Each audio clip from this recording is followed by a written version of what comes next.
You're listening to the Coach's Journey podcast, exposing the struggles and celebrating the successes in the life of coaches who are action takers and creating authentic impact in today's world.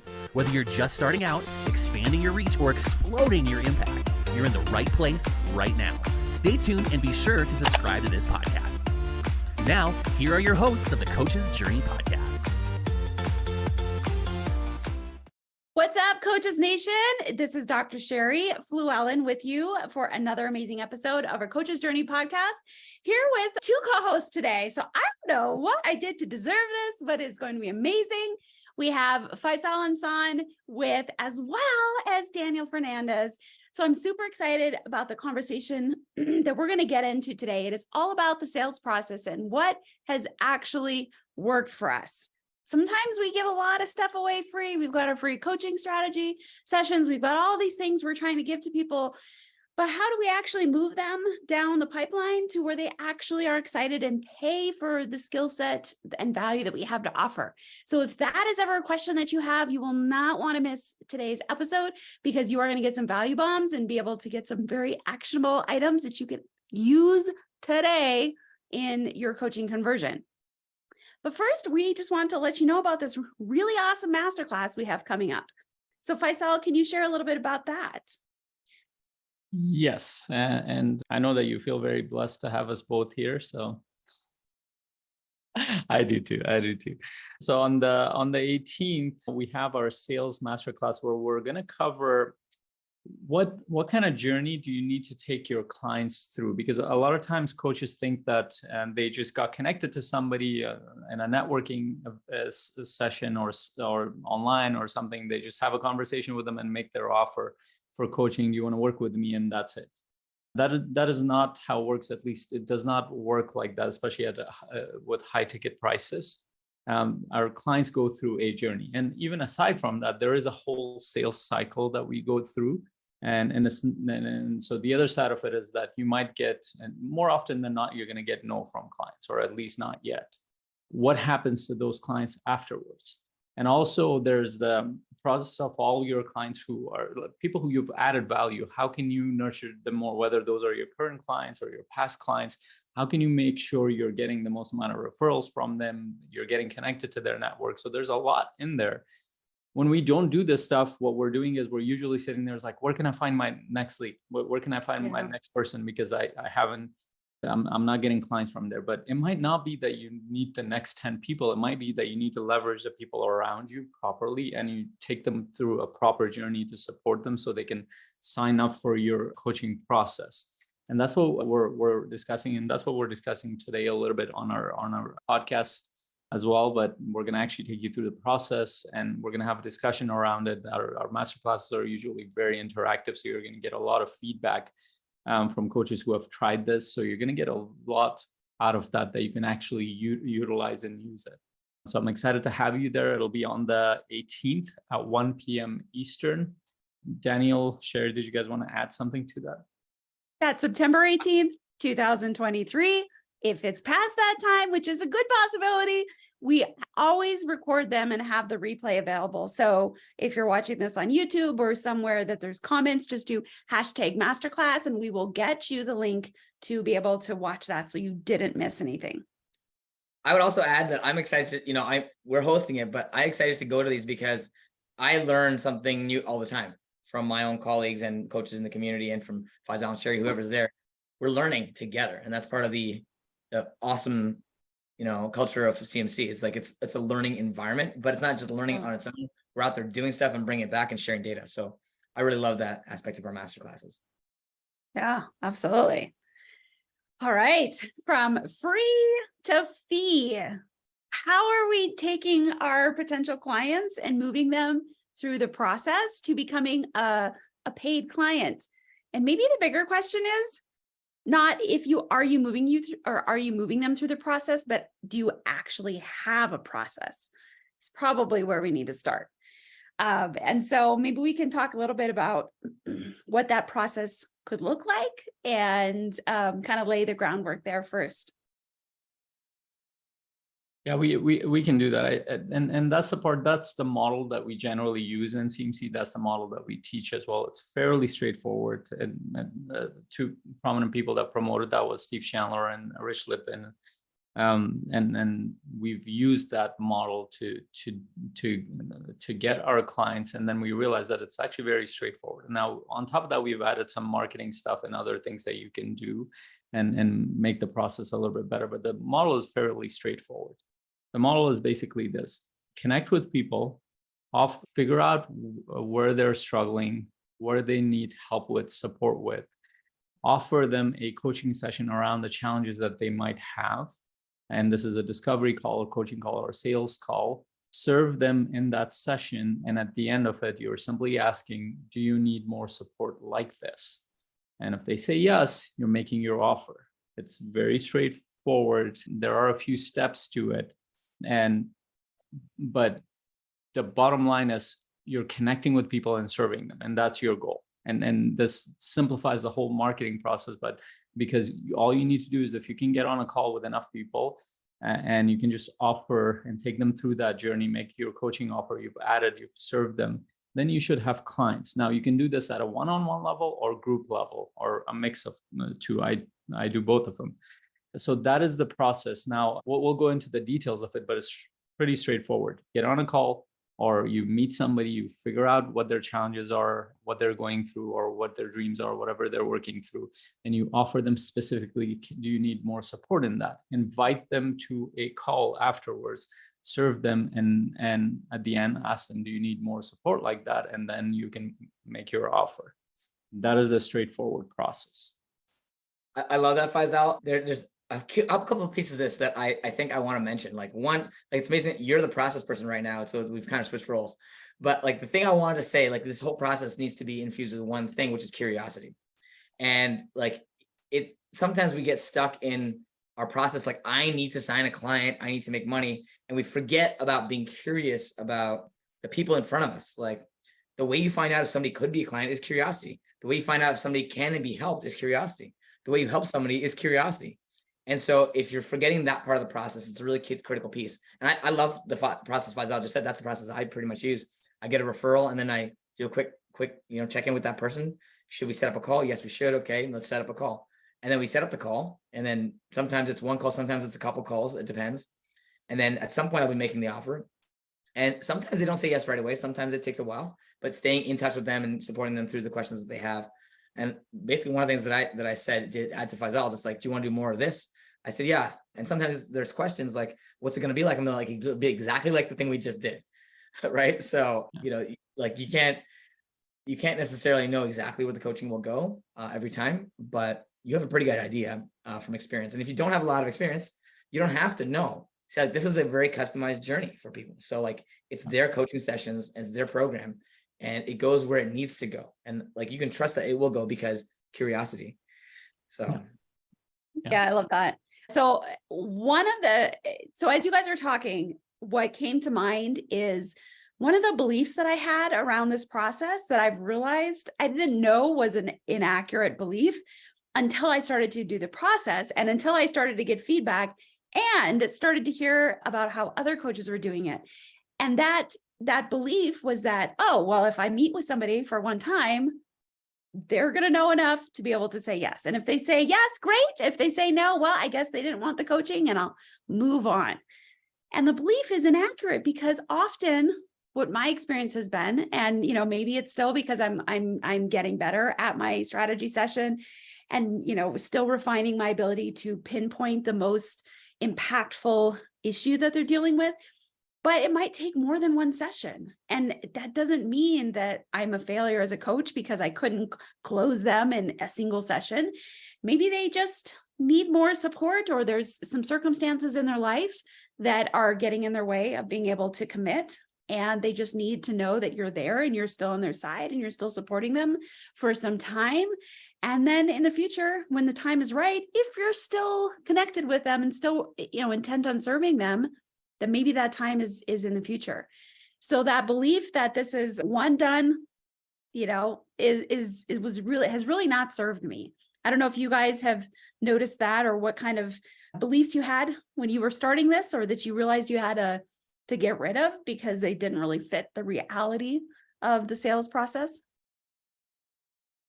Yeah, I definitely had that belief. And sometimes that belief still shows up. Like sometimes it's, why did I not follow up with that person? Is it because I'm too busy, or is it because like I put it in the bucket of like, this person's not going to sign up so I can serve them and know that I helped them. And maybe there's still a little bit of that going on sometimes. And, for me, I don't have a huge roster of clientele, so I'm not doing a ton of marketing, but it doesn't mean that I can't continue to go to past clients. It's just reminding me right now, Sheri, that, I have all these past clients that I have not been that in touch with, but I should be. I would like to. And so it's really me to challenging myself to get a little more organized with making a habit of that. Yeah. So there were actually quite a few beliefs in there. That was one of the ones that you mentioned was what you said, Sheri, is that, I should be getting clients if I just talk to one. If I'm not, I suck. There's something wrong with me. Well, that's part of it. I'm building skill sets in the process. But a big part of it is actually a lot of people are not ready, to be honest. A lot of people might not be ready. And a lot of people don't know you enough or trust you enough, even though they might appear very nice and kind and everything. They just simply don't trust you.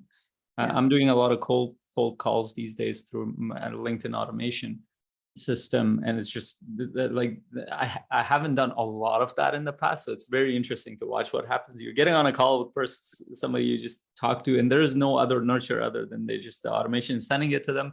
We're chatting a little bit and they're getting on the call. And these are real estate investors. You can tell the tension as soon as they jump on the call. Like I have to really prepare and make this. And I can tell they don't even know who I am. So I don't expect them to jump on a call. Some of them might,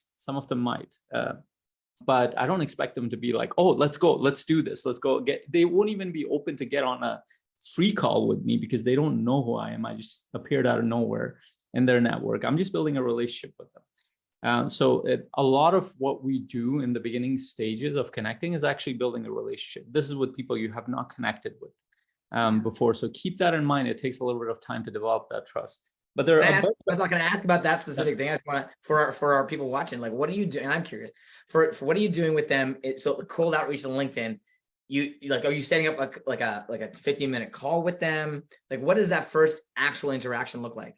Well, the first interaction is in the chat in LinkedIn. Yeah. So I'm actually sending them some value. My course, I'll send them, and a lot of them won't even take advantage of it because even for that, they need to decide if it's worth their time.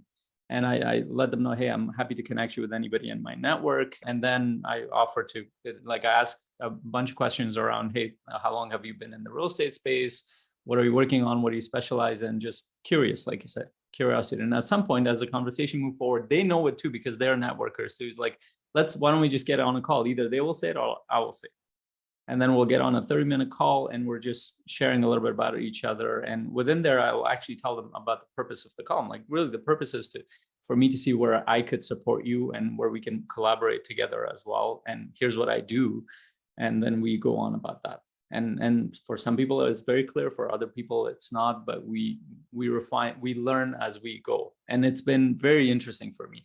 Now, in the past, I would have ran away from calls like that. Like now, for me, this is much more interesting now than the calls I'm used to, which are much more from a warm traffic, either through referrals or through one of the networks that I know very well or somewhere I have a lot of credibility in.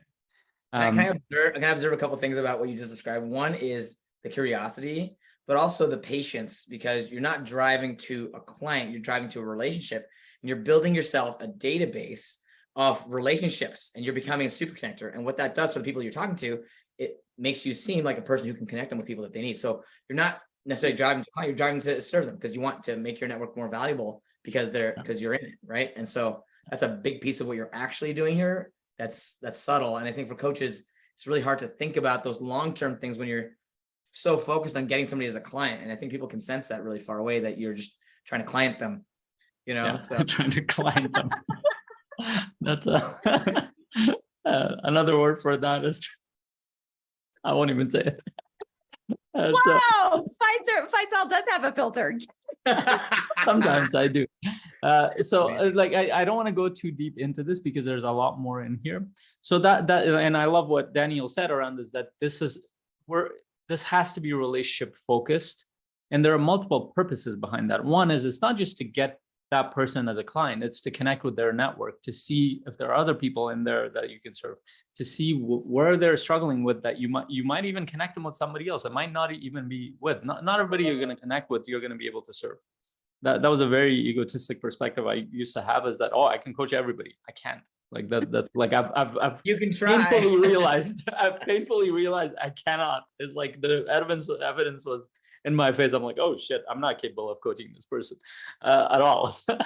So I had to figure out, like, and that's why I have relationships with other coaches that I can connect them with, or like refer them. And that's actually increased my credibility, because one, I can be humble enough to realize that, and two, I'm supporting them in whatever way that I can. And usually they connect me with somebody in the process. So that belief needs to be there. I love that you brought that up, Sheri, that this is a relationship business. This might take a little bit longer than you're used to. And there is a nurture cycle, which we can talk about. But there are a couple of other things. This is the part that coaches don't think about at all. And I did a video yesterday around this, is that we're talking about a sales process, which means that money is involved.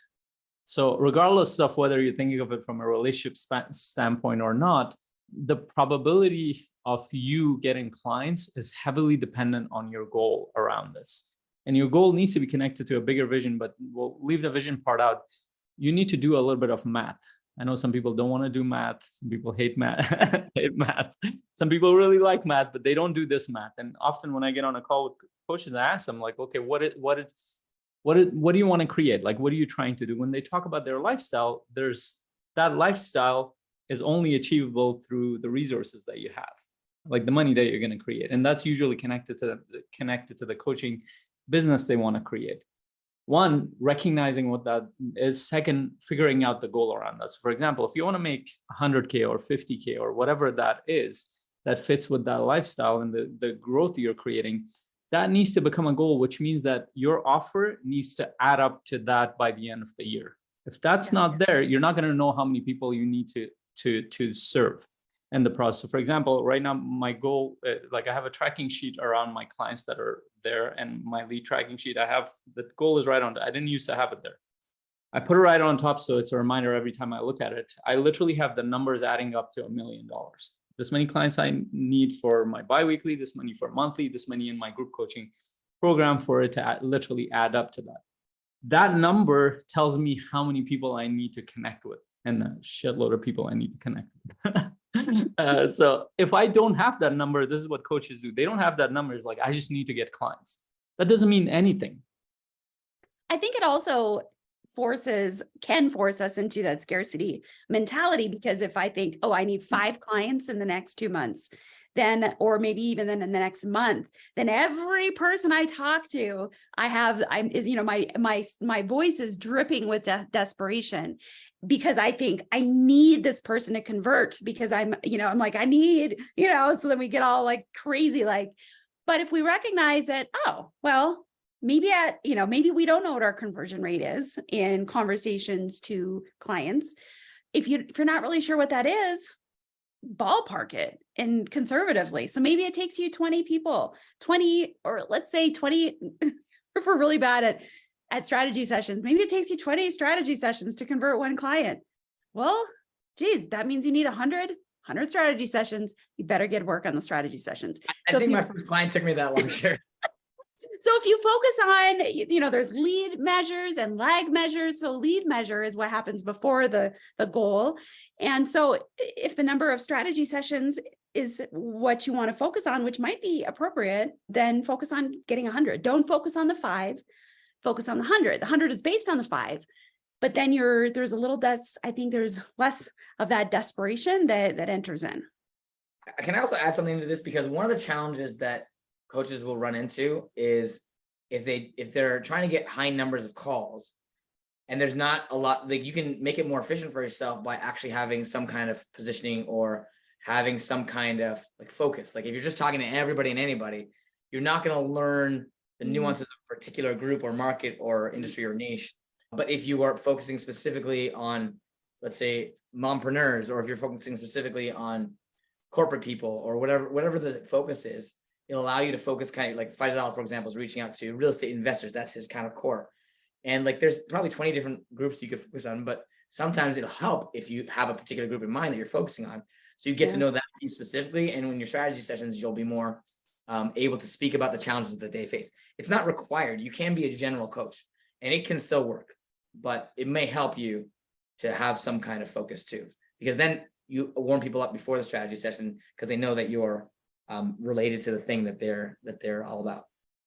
Yeah, and we cover this in detail in our marketing masterclass, how you can think through this whole process, because in the beginning, you might not need to figure out your niche. And most coaches I talked to, they didn't have a niche in the beginning, but over time, they figured out who or what kind of person they want to work with, because of you just don't know. Like even in the business world, like most people don't know who they want to work out. Just go do more. So you can figure out what kind of people you want to work with. And within that process, it'll help you figure out your focus. But we covered this in detail in the marketing masterclass. If you want access to that, type #marketing so we can give you access to that. If you haven't gone through that, that will be very helpful. But really good point there, because if you do have a niche, it's always better if you don't, if you know us. But a lot of coaches might not be sure in the beginning, and that's okay too. Because I wasn't either. The first 2.5, 3 years, I didn't know who I was, but I was still getting clients, just not as many.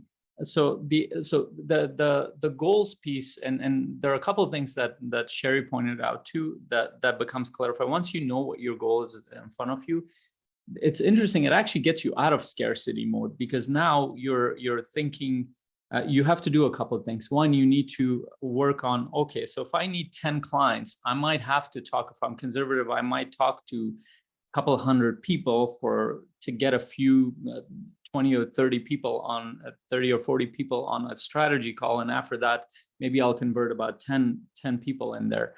One, you're figuring out, okay, what that journey looks like. So now you're not like every person you're talking to, you're not like, oh my God, this is going to turn into a client. Because that was my thought process. Like every person, I'm like, it's going to be my client. And I have to push this really hard. Like, no, you don't need to. You just need to connect with enough people and serve them. That's one thing. The other one is in the process, you're refining your sales, like your calls, you're gaining skill sets.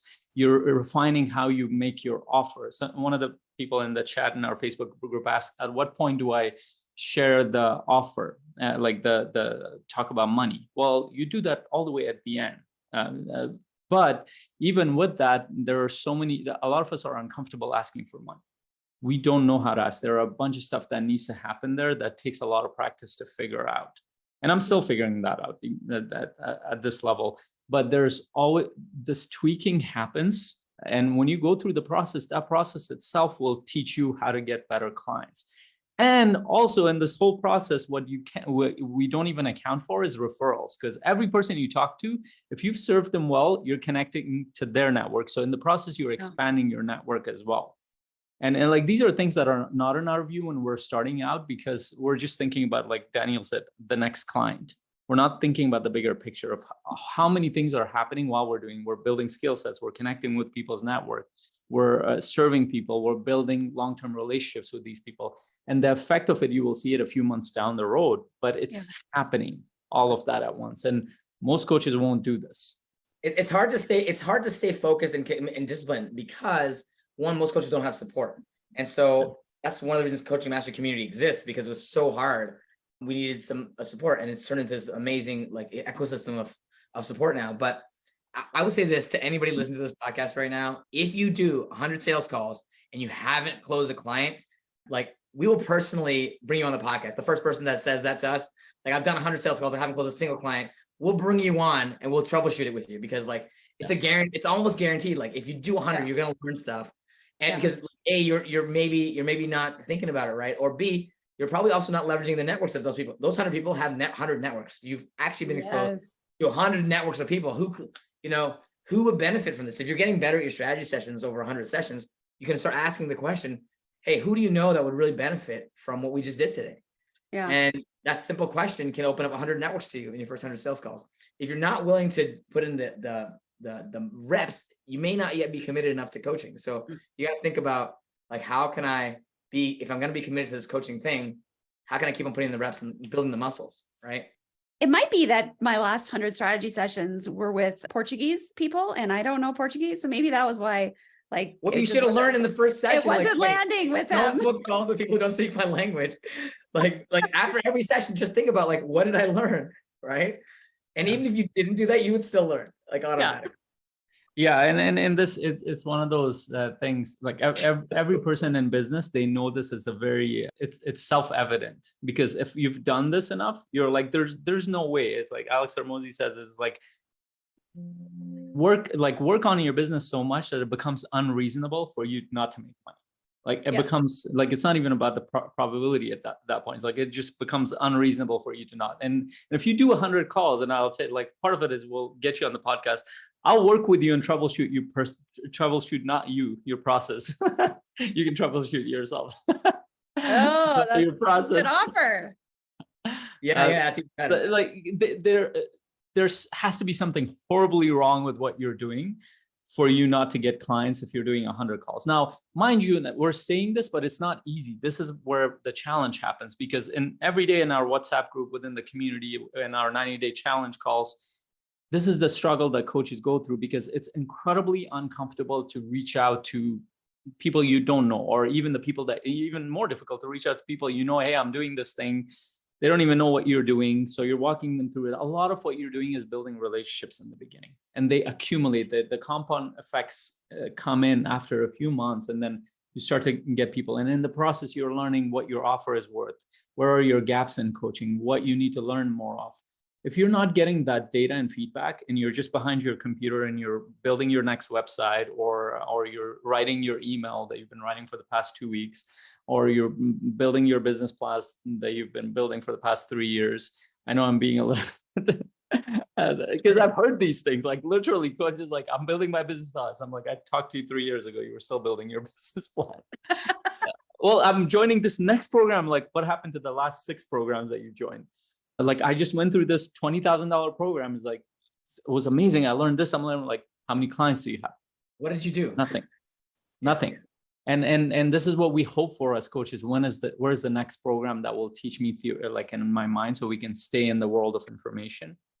Information won't help you. And this is why what we do in Coaching Master Community is not information, it's implementation. We give you a lot of information, but ultimately what we know works is a support system, a community of people who are actually doing this and giving you feedback on your process, and coaches that will challenge you to move forward and help you deal with things that create resistance. And if you don't have that, you're going to struggle, and you're going to keep blaming yourself that, oh, I'm just not good enough, or my process is not working, or maybe there's something wrong with me. No, there's nothing wrong with you. You just don't have enough feedback. You just don't have the right community. You don't have the right support yet. And this is what most people, like, if you look at coaches on top, one of 2 reasons why they're figuring that out. Either they come from a business background, they understand marketing and sales very, very well, and they've in the process developed their skill set, or they learn the hard way in the beginning, and then they get support, and over time they get better at that. And you will even run into coaches, and you might be one of those who've been in the coaching business for the past 4, 5, 6, 10 years, and you don't have clients. That is an indication you need to invest in your business. That is an indication you need to get that support. And that's why we built this, because this does not exist right now. Most of the programs are very information based. You'll get the model, the information, and then when you have a question, you don't know who to reach out to. You know, that makes me think of, Faisal, if any of us had a client who was all alone in their very hard journey, wouldn't we tell them, like, you need 2 things? You need support. You need people supporting you and encouraging you along the way. And you need to be having conversations. If we were talking to another coach, so you need to be in the game, implementing, trying things, and not just learning things. And you need to be in community and support. That's the 2 things that are going to make the hugest difference to anybody, in any profession, really. You need to be playing the game, and you need to be supported. Without those things, but sometimes we apply this to other people. We won't apply it to ourselves. Or other areas. I mean, if you go on the street and you interview any adult, almost every single adult is going to tell you proper nutrition and proper exercise. And yet, why is it that a vast majority of Americans are overweight? Because we know head knowledge, we know, but we're not doing. And there's some support, there's some implementation in real life scenarios that's just not happening. And it doesn't mean that, they're not capable, but there's some extra external support that needs to happen in order to kind of move things forward. So coaching, we're saying really, this is a life, this is a human issue. We know things and we don't do them. This has happened since the beginning of history. We know the right things to do, and yet we don't do them. So having that extra support from people that genuinely care, we're not here to hit you over the head with a 2x4. We're not here to disparage you, to make you feel like crap because you're not doing something. That is not it at all. We're here supportive because we're human. So we follow we have these same struggles, but we're here to support each other and to be able to be lovingly call each other out like, hey, you know what you said last time? What happened? And then we can problem solve in a community that we look forward to going to, not wanting to try to miss because we know that we're going to get beat up in the process. Yeah. Sheri, that reminds me of two military anecdotes or things that I don't know the substantiation of this, but one person told me that most military people come out of the military and they don't keep their same fitness levels. And the study that looked into this realized that the reason was peer expectations weren't there.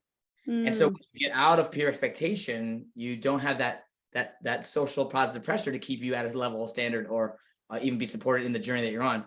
And the other anecdote was something Faisal just reminded me of, which I can't remember where I heard this recently, but he said something about like, make it unreasonable for your business to not succeed. And so it reminded me of this submarine commander who had the highest record of all time, like sinkings of battleships and things. And so what he would do, he actually didn't go to battle with one battleship. He actually figured out where the fleets were of battleships that were corralled, and he went up in the middle of them and shot everything everywhere and then ran away. And that was what he made it impossible for him he didn't have to aim. He just like shot everything everywhere, fired everything, and then he left. And that was like his trick. And he made it almost impossible for him to not achieve his goals. So like making it unreasonable to succeed, like having those peer expectations, like that's what that made me think of. And I think it's really relevant to the coaching business. And actually it reminded me of one of the things that ends up happening. And this is a part that we don't talk about because it's not like you can't track for that. But when you do this enough, once in a while, something will happen. You'll get a contract or some person with a big network reaches out to you or somebody refers you to a bunch of people. All of a sudden you get clients like, holy shit, that was lucky. But that happens predictably. It's just that you can't track for that. It's just accumulation of all the work that you've done. And it shows up like that. Like you're in the middle of an office and you get 20 clients all at once. And you get connected to the network. You don't even need to market yourself for the next year. Yeah. And personally, Daniel, I did almost 50 push-ups when I was in the military for one of my PT tests, like right in a row. And if I could do 15 right now, I would pat myself on the back. So totally, that's been my experience. Yeah. Well, you're doing coaching push-ups now, which is a different kind of, right? Right. Let's try. There's a lot in here. This is why we're doing a 2-hour masterclass around this on sales. Like we need to walk you through the whole journey of what actually happens. But the biggest takeaway is that, and this is something I learned with Steve Chandler, we're connecting with a lot of people consistently. Now, what if you only had one client? How would you treat that client? And you might even be in that spot. Serve that client so well that they can connect you with other people. And if you can get connected to even one person a week, serve them well. Yeah. I can bet you that people will connect you with other people. And as long as you're on that journey, you're building those relationships one person at a time, you're gonna get clients in the process. But have that goal. Take our challenge. We've been saying it over and over, at least 100 sessions. If you have not done that, a lot of things are not working out. And if you struggle with that, then have a conversation with us because we have the support available for you beyond all the things that we're offering. Connect with us and definitely sign up. If you want to sign up for the Sales Masterclass, type #sales so we can get you in there, and we'll send you the link to register for the 18th, which at 1 p.m. 18th of September 2023 at 1 p.m. And if you're watching this outside or listening to this on our podcast, reach out to us on any of the platform or the links below so we can give you the recording or invite you to the next one because we consistently do these master classes. Amazing. Thank you so much for your time, your energy, your attention. And we look forward to hearing about your implementation of this amazing journey of being able to create a client. I love this conversation. Just so much to think about. Go out there, implement. Go out there, make those conversations and learn. Yes. And we'll talk to you soon next week, and let us know your thoughts and realizations and insights below. Until our next conversation, hope you have an incredible week. Bye. Bye. Bye. You're listening to the Coach's Journey Podcast.